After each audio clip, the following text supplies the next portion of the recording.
point. Move a bit closer there. Okay, now you're all very welcome to Newgrange. Give it its proper title. We call it prehistoric. That's the same name that we gave the visitor centre, and translated from Irish, it means palace or mansion of the Boyne. The Boyne is of course the river that's down below, the same river you crossed over by the visitor centre. Now Brunna has been an important and a sacred place throughout Irish prehistory, and it features in Irish folklore and legend. Roughly around 6,000 years ago, a new age arrived in Ireland. This was the Neolithic age or the New Stone Age, and it was during this sort the kiddies out, I can't hear myself. Alan? Will you take the kids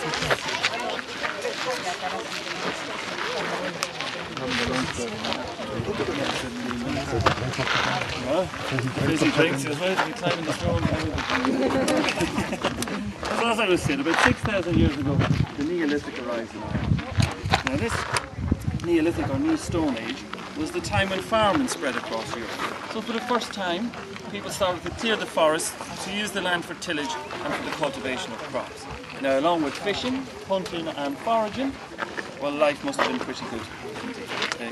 Now the valley that we're standing in, it boasts to have some of the most fertile soil in Ireland. So it would seem like an obvious choice to make a permanent settlement, and with these settlements we start to see a growth in the population. Now the Neolithic era did not just bring farming to Ireland, it also brought new religious beliefs and a spiritual vitality that was gripping Western Europe. How these people expressed those beliefs was by constructing monuments like Newgrange and embellishing those monuments with art. Now Newgrange is what we call a passage tomb or a passage grave, and that's because it has a passageway. Simple as that, okay? But at the end of the passageway is a chamber, and the cremated remains of 5 individuals were discovered inside this chamber during excavation. Now more recent research suggests that perhaps Newgrange was not a tomb but a temple, and that Neolithic people used it for ceremonial purposes. Then they would have placed the remains elsewhere for permanent interment.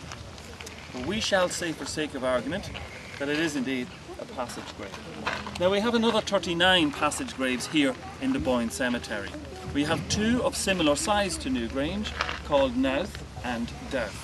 And then the remaining 37 are much smaller, and we call these tombs satellite tombs. Now if you look into the field below, you will see a bump.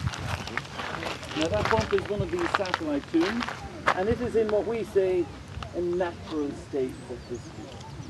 Okay? That simply means that it hasn't been excavated. And it probably won't be for some time, because the archaeologists tell us that they would like to leave something for future archaeologists to have a talk about. I don't know if you know any archaeologists, but if you do, then that's a crock of BS. In case you don't know, we've no money there.